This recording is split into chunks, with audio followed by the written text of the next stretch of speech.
Fala pessoal, tudo bem com vocês? Professor Giovanni aqui dando sequência então à nossa preparação aí ao nosso estudo. Nessa aula vamos falar de histologia humana, histologia animal, dando sequência nesses tecidos, falando de tecidos musculares e tecido nervoso. Nessa primeira aula vamos falar dos tecidos musculares. Na segunda aula daí falamos do tecido nervoso. Quando você fala de tecidos musculares, os tecidos musculares eles estão relacionados a garantir movimentos. Então, função geral, movimento de ossos, de vísceras e de pele. Quando você pensa em movimento de ossos, o músculo, como que ele se liga ao osso? Através dos famosos tendões. Então, um músculo ele liga no osso através de um tendão. E o que é um tendão, professor? O tendão ele é um tecido conjuntivo. Tecido conjuntivo propriamente dito, do tipo denso. Não sei se você vai lembrar disso, né? Mas só para ficar uma informação bem completa aí para vocês. Músculos se ligam aos ossos através dos tendões. E aí nós temos um vocabulário específico para os tecidos musculares. Então, antes da gente começar a falar de tecido muscular, eu preciso que você domine bem esse vocabulário aqui. Qual é o vocabulário, professor? Aqui a célula, eu até posso chamar de célula, mas normalmente a gente vai utilizar palavras, específicas. Então, a célula aqui no tecido muscular, eu chamo de fibra muscular ou miócito. Então, fibra muscular, quando eu falar fibra muscular, estou falando da célula muscular. Se eu falar miócito, estou falando da célula muscular. Esse prefixo mio está associado a músculo. A membrana plasmática é chamada de sarcolema. O prefixo sarco também está associado a músculo, a carne. Lema significa fio ou membrana, ou seja, membrana plasmática eu chamo de sarcolema. O citoplasma eu chamo de sarcoplasma. Tem um nome específico aí para o citoplasma, o sarcoplasma. O retículo endoplasmático liso, lá nas aulas de citologia, quando você estuda as organelas, você aprende as funções das organelas. E aqui nós temos o retículo endoplasmático liso. Para que serve o retículo endoplasmático liso? Ele serve para, aqui no músculo, para armazenar cálcio. Então ele faz essa função aqui no músculo como uma reserva de cálcio. Talvez você vai lembrar que o retículo endoplasmático liso faz a síntese de lipídios, faz a desintoxicação. Exatamente. Mas aqui no músculo, a função do retículo endoplasmático liso é armazenar cálcio. E aqui ele recebe um nome especial. É o retículo sarcoplasmático. Então, toda vez que eu falar retículo sarcoplasmático, você vai lembrar que é o retículo endoplasmático liso. Mitocôndria chamamos de sarcossomas. E nós temos as fibrilas contráteis, que são chamadas de miofibrilas. Miofibrilas como a actina e a miosina. Então são duas aí as fibrilas contráteis. Para a gente entender a dinâmica do músculo, vamos pegar aqui o músculo e vamos dando um zoom nele até você chegar lá nas miofibrilas. Então pegamos um músculo. Quando você observa o músculo, damos um zoom nele, a gente chega aqui numa região chamada de fascículo. No fascículo você já observa que existem basicamente dois tipos de fibras. Fibras lentas e fibras rápidas. Fibras lentas são fibras mais escuras, mais vermelhinhas. Fibras rápidas são fibras mais brancas, fibras mais clarinhas. A gente vai terminar essa aula classificando esses tipos de fibras. E aí damos um zoom, agora chegamos aqui na fibra muscular. Quando eu chego na fibra muscular, você já sabe, é a célula muscular. E se é a célula muscular, significa que eu já vou visualizar ali núcleos, já vou visualizar ali organelas como as mitocôndrias, o citoplasma como o sarcoplasma. E essa célula, essa fibra muscular, você encontra ainda dentro dela as miofibrilas como a actina e miosina. Uma outra definição importante para o tecido muscular está relacionada à palavra sincício. Só olha nessa imagem e você já observa então o que é um sincício. Eu tenho aqui 1, 2, 3, 4, 5, 6, 7 células. Essas 7 células, quando elas se fundem, elas formam uma única célula cilíndrica. Isso vai acontecer no músculo estriado esquelético. O músculo estriado esquelético, ele forma sincício, ou seja, é a junção de várias células pequenininhas se juntando, formando uma célula maior, uma fibra muscular maior. Se você contar aqui comigo, ó, tem 1, 2, 3, 4, 5, 6, 7 núcleos. São os 7 núcleos daqui, devido a essa fusão de células. Então o sincício está relacionado à fusão de células. Quando a gente estuda os tecidos musculares, existem 3 tipos de tecidos musculares. O tecido muscular, ele pode ser estriado esquelético, o nome já diz, ele está relacionado e ligado ao esqueleto. Eu já gostaria que você fosse se familiarizando com o formato dessas células, dessas fibras musculares. É um formato cilíndrico. E aqui você observa que tem 1, 2, 3, 4, 5, 6, 7 fibras. 7 células musculares estriadas esqueléticas. Então, é uma fibra muscular que ela é cilíndrica e os núcleos, você já observa que são núcleos periféricos. Temos o músculo liso. O músculo liso também é chamado de músculo não estriado, não tem estria. E aqui você observa que você tem células com formato fusiforme. O que é um formato fusiforme? Ele começa gordinho no centro e ele vai ficando mais fininho nas extremidades. Cada célula tem apenas um núcleo central. E como que são as fibras musculares, professor, do coração? O estriado cardíaco. Também são fibras cilíndricas. Mas veja que são fibras cilíndricas que elas têm uma intimidade muito grande. Porque elas têm ali o que nós chamamos de anastomose. Anastomose é essa ligação aqui, ó. Uma fibra conversa com a outra fibra de maneira muito íntima, porque ela tem como se fosse uma ponte que permite rapidamente que o impulso nervoso seja transmitido de uma célula cardíaca para outra célula cardíaca. Então, essas imagens, elas já dizem muita coisa. Fibra em relação ao músculo estriado, tanto o esquelético quanto o cardíaco, são fibras cilíndricas. Fibras do músculo liso são fusiformes. Vamos falar um pouquinho sobre cada um desses tecidos, começando pelo tecido muscular liso. Se é liso, quer dizer que é não estriado. As células são fusiformes, então eu fiz esses desenhos aqui para vocês, destacando bem, tentando ser o mais fiel possível ao tecido muscular liso. São células fusiformes, ela é gordinha no centro e vai ficando mais fininha. E cada célula tem apenas um núcleo central. Essa célula associada ao tecido muscular liso, elas são então fusiformes, apresenta um único núcleo central. A gente diz que essas células elas são mais brancas, no sentido de ser branca, que ela está associada ali, né, a uma pouca quantidade de mioglobina, pouca quantidade ali de mitocôndrias. Depois você vai entender por quê. Ele é um tecido que ele é involuntário, já vou colocar aqui para vocês. Involuntário, então eu não comando o músculo liso. Onde que você localiza o músculo liso? Por exemplo, no útero.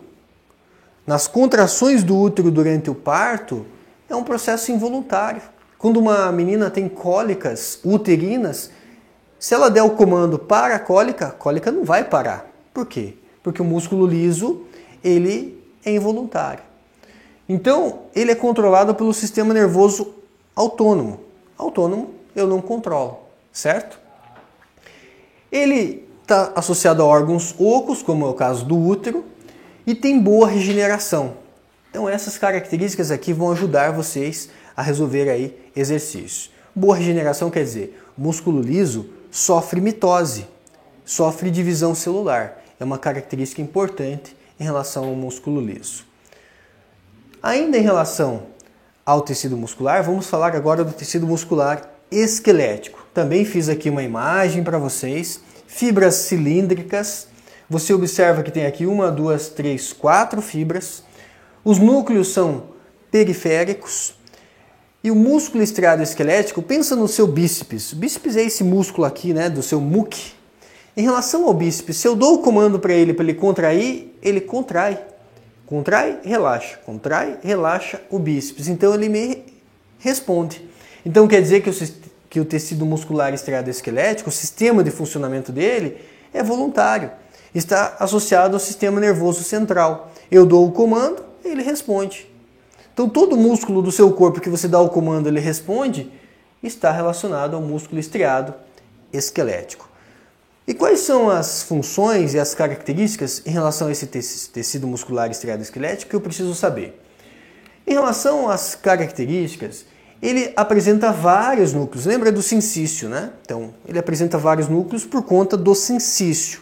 Então, forma sincício. Se alguma questão falar, o tecido muscular estriado esquelético forma sincício, verdadeiro.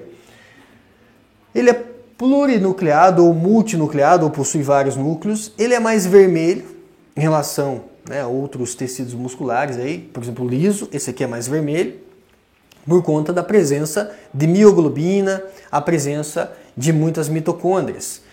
Ele é preso por tendões, tendão que é um tecido denso modelado, que é um tecido conjuntivo, vai prender esse músculo aos ossos, e essas células elas são estáveis, ou seja, uma célula muscular estriada esquelética não sofre mitoses. Professor, mas o que acontece quando o halterofilista lá na academia faz musculação? Na academia, quando o halterofilista faz musculação, rasga a fibra, acontece uma lesão muscular. O que vai acontecer aqui é um reparo só daquela região que foi lesada. Então aconteceu a lesão, acontece um reparo pontual, não é toda a célula que vai dividir. Então aqui é assim que acontece. Daí o atleta rompeu a fibra, regenera, e sempre vai regenerar um pouquinho maior. Ele vai para a academia de novo, rompe a fibra, regenera um pouquinho maior. Então tem o quê? O crescimento do volume muscular. Só que o nosso corpo é econômico. Parou de treinar, existe uma tendência do músculo atrofiar um pouquinho. Aqui envolve até, de acordo com a questão lamarquista, né, lei do uso e desuso, até vale para o músculo. Quanto mais usa, mais ele desenvolve. Se não usa, a tendência do músculo atrofiar. E aqui nós temos o músculo estriado cardíaco. Também observe uma imagem que eu preparei aqui para vocês. As fibras são cilíndricas, normalmente apresenta um ou dois núcleos, então ele é uni ou binucleado. Também tem uma coloração bem vermelha, por conta da presença aqui de muitas mitocôndrias. Uma curiosidade, normalmente o músculo estriado cardíaco, uma única fibra muscular cardíaca pode chegar a ter em torno de 5 a 10 mil mitocôndrias. Mitocôndria pra caramba em uma única fibra muscular. O músculo estriado esquelético pode chegar também a 10 mil mitocôndrias, mas aí depende do seu treino. Então uma pessoa sedentária normalmente tem lá em torno de 5 mil mitocôndrias no músculo estriado cardíaco, na fibra muscular de um músculo estriado esquelético. Se ela pratica atividade física, existe uma tendência dela aumentar o número de mitocôndrias, só que esse aumento não é infinito. Normalmente ele pode chegar ali, no máximo, a 10 mil mitocôndrias, tanto na célula cardíaca quanto na célula estriada esquelética. As fibras são anastomosadas, olha que palavrinha importante. Anastomose é essa intimidade de uma fibra muscular cardíaca com outra fibra, então elas têm uma intimidade. Isso está relacionado à questão da transmissão do impulso nervoso. Isso facilita a transmissão do impulso nervoso e da comunicação entre as células musculares. E aqui também são células estáveis. Imagine uma célula cardíaca. Peraí que eu vou fazer uma mitose aqui, só um pouquinho. Parou o coração, o indivíduo morre. Não dá para uma célula cardíaca se dar ao luxo de parar para fazer mitose. Não. Então aqui também existem reparos pontuais. As células em si também são células estáveis. E o músculo cardíaco eu não controlo. Ele é involuntário, controlado aí pelo sistema nervoso autônomo. Em relação ainda ao tecido cardíaco, existe o que nós chamamos de discos intercalares.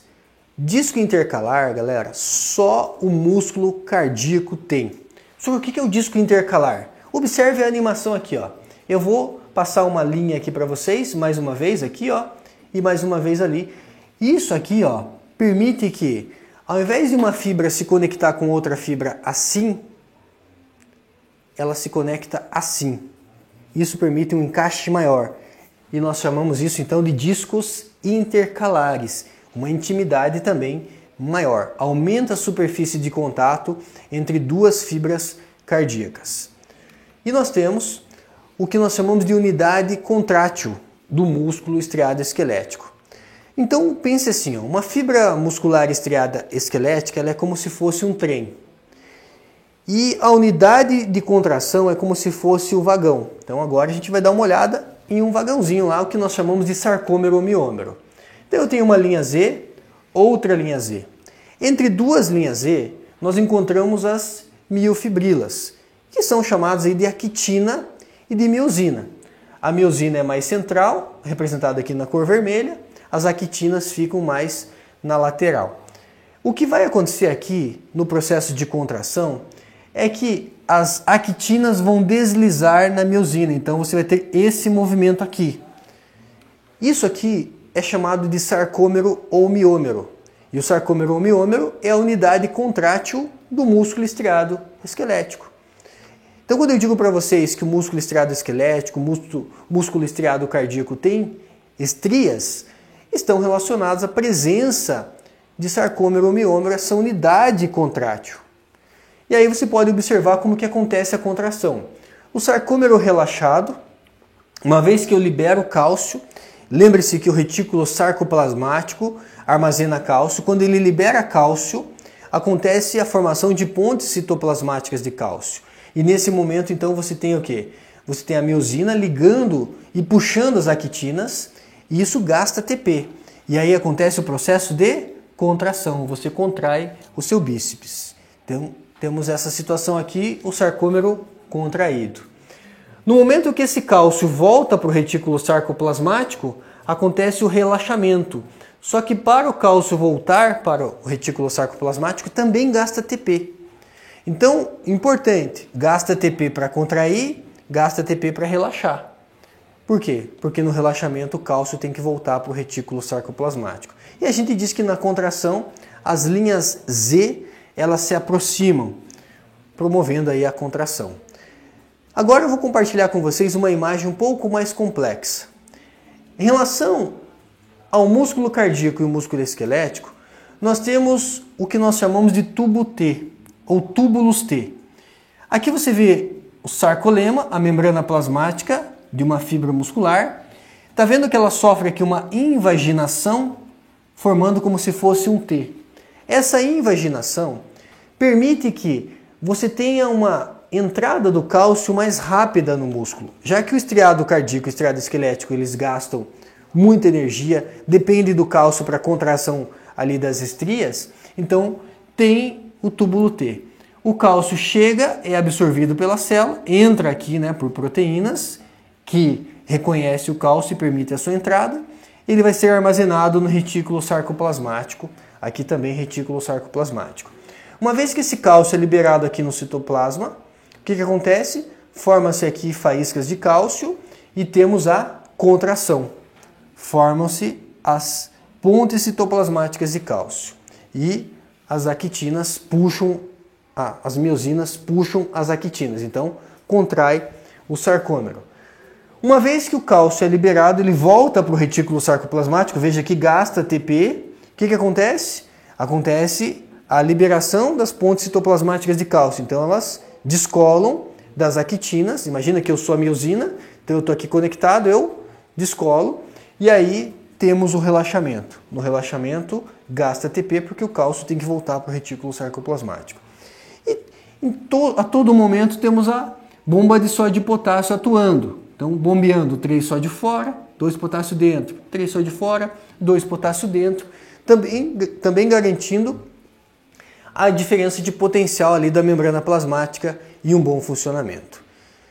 E para a gente encerrar, vamos fechar aí com chave de ouro essa aula falando de fibras, falando de energia e em relação a uma diferença de uma maratona e de um levantamento de peso, por exemplo. Um atleta que levanta peso, ele pega o peso do chão e pronto, levantou. Ele precisa de explosão. Um atleta maratonista, ele fica lá horas correndo, então ele precisa de resistência. Então temos de um lado um atleta que precisa de explosão, do outro lado um atleta que precisa de resistência. Você deve conhecer a molécula de ATP, adenosina trifosfato. A adenosina trifosfato é uma molécula que é produzida para uso imediato, só que o músculo consegue armazenar ATP. Momentaneamente ele consegue armazenar ATP na forma de fosfocreatina. E é essa fosfocreatina que garante explosão para o músculo. Então veja, gente, nós temos dois tipos de fibras, as fibras lentas e as fibras rápidas. As fibras lentas são fibras do tipo 1, elas garantem uma contração lenta e mais fraca. Elas têm um menor volume, mas apresentam muita mioglobina. Senhor, o que é mioglobina? É parente da hemoglobina, só que tem uma afinidade química em captar mais oxigênio do que a hemoglobina, porque precisa de energia para a contração muscular. Tem muitas mitocôndrias e está relacionado a processos aeróbicos. Então um maratonista vai correr lá por horas. Ele precisa o quê? Ter resistência. Um ciclista precisa de resistência. Uma natação que vai demorar ali muito tempo, um longo período, vai precisar de boas fibras lentas. Muita mioglobina, muitas mitocôndrias. Agora, o atleta que precisa de explosão, é levantamento de peso, é corrida de 100 metros, ele precisa ter fibras do tipo 2. São fibras rápidas. É, por exemplo, a musculatura do peito da galinha. A galinha não voa à torta e direito, mas se precisar ela dá uma voadinha aí, né? Se você for tentar pegar uma galinha, ela até dá uma voadinha, mas ela não consegue voar por muito tempo. Porque as fibras do peitoral da galinha são fibras rápidas, contração rápida e potente, tem um maior volume, pouca mioglobina, por isso que a musculatura peitoral ela é mais branca, carne branca, poucas mitocôndrias e está relacionada a processos anaeróbicos. Garante uma explosão, para a galinha dar uma voadinha, mas ela não aguenta voar por muito tempo, certo? Então tá aí um processo para que a gente possa entender um pouquinho mais sobre o tecido muscular. Valeu, gente, tudo de bom para vocês e até a próxima.